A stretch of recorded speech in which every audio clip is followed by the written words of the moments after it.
আজকে সকালবেলায় শুরু করে দিয়েছি আবার ধান সেদ্ধ করা। তো এই যে দেখো আমার বদ্দিও চলে এসছে দেখো ধান সেদ্ধ করতে।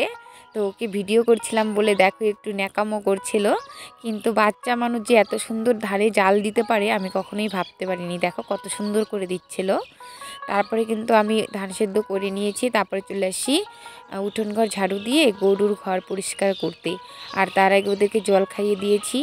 আর এখানে আছে সোনা আর ওদিকে আছে রূপা, ওদেরকে একটু বাঁধাকপি কেটে খেতে দিয়েছি। তো এখন তো জানোই তোমরা যে ঘাস পাওয়া যাচ্ছে না, খুবই কষ্ট ঘাস পেতে গেলে, সেই জন্য কিন্তু বাঁধাকপি, তারপরে ভাতের মার, সবজি এই সমস্ত কিছু কিন্তু খাওয়াচ্ছি।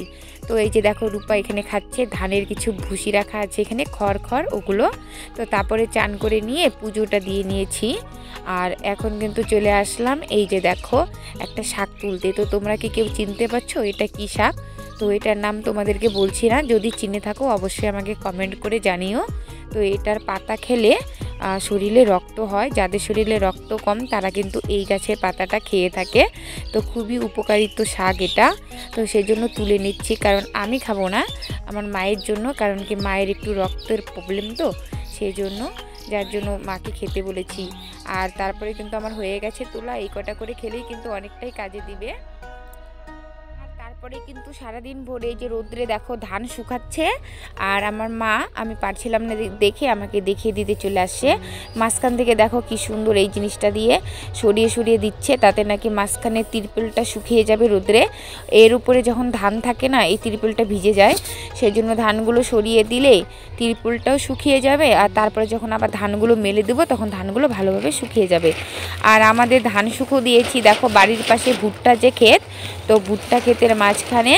তো এই দেখো এখানে ভুট্টা যে সেদিন বুনলাম আমরা, তো সেগুলোর চারাগুলো ওইখানে হয়ে গেছে কত বড় বড়। তো তারপরে কিন্তু চলে আসলাম রান্নাঘরে, এসে দেখছি মা রান্না করছে।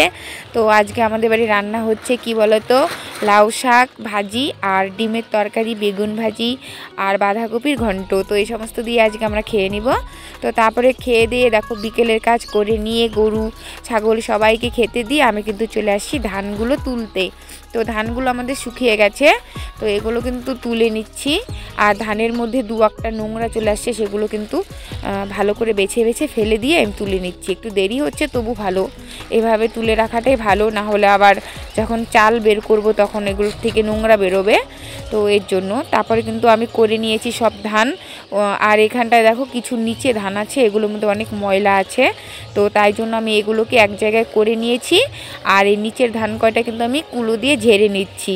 এখানে প্রচুর ধুলো ময়লা যা আছে সমস্ত কিছু ঝাড়ার সঙ্গে সঙ্গে চলে যাবে।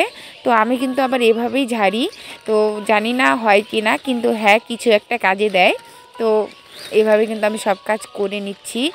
আর আমার মতো কারা তোমরা গ্রামে থাকো আর এভাবে চাল ঝাড়া বা ধান ঝাড়ার কাজ করো কুলো দিয়ে, তো আমাকে অবশ্যই বলো, জানিও কমেন্ট করে। আর তারপরে কিন্তু আমার ভিডিওটা আজকে এতটুকুই। তো আমি আছি এখন ধানের এখানেই, আমাদের সম্পূর্ণ কাজ করা শেষ হয়ে গেছে। তো আমার ভিডিওটি যদি তোমাদের ভালো লাগে অবশ্যই লাইক শেয়ার কমেন্ট করো। আর পরের ভিডিওটি দেখার জন্য চ্যানেলটা সাবস্ক্রাইব করে দিও। ততক্ষণ তোমরা